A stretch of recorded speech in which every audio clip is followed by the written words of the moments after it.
మార్కెట్‌లోకి ఒక సినిమా వచ్చింది. ఆ సినిమా పేరు 'శుభం'. మొదటిసారి సమంత గారు 'శుభం' అనే టైటిల్ పెట్టి ప్రొడ్యూసర్‌గా మారారు.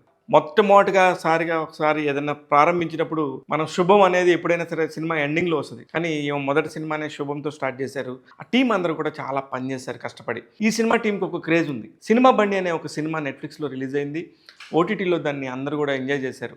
అలాగా వచ్చిన కొత్త వాళ్ళందరూ గూడా ఈ సినిమాలో కూడా కంటిన్యూ అయ్యారు. సింగిల్ పాయింట్‌తోని ఆ కథనంతా అల్లుకోవటం అనేది చాలా మంచి పాయింట్. ఆ ఒక సీరియల్ బ్యాక్‌డ్రాప్‌లో కథను తీసుకున్నారు. ఈ పర్టిక్యులర్ సినిమా 'శుభం' విషయంలో డైలాగ్ రైటర్‌కి మాత్రం నేను 100కి 100 మార్కులు ఇస్తాను. ఎందుకంటే ఇట్లాంటి కామెడీ రాయటం చాలా కష్టం.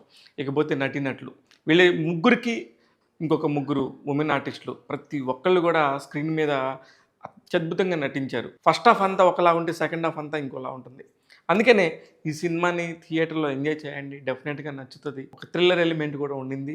అది హారరా, థ్రిల్లర్ అనేది పక్కన పెడితే ఇంటర్వెల్ బ్యాంగ్ మాత్రం మీకు ఒక సర్ప్రైజింగ్, షాకింగ్ ఎలిమెంట్ ఉంటది. ఇందులో అన్ని ప్లస్‌లేనే ఉన్నాయి. మైనస్‌లు లేవా అంటే చాలా దగ్గర చాలా స్లోగా ఉండింది.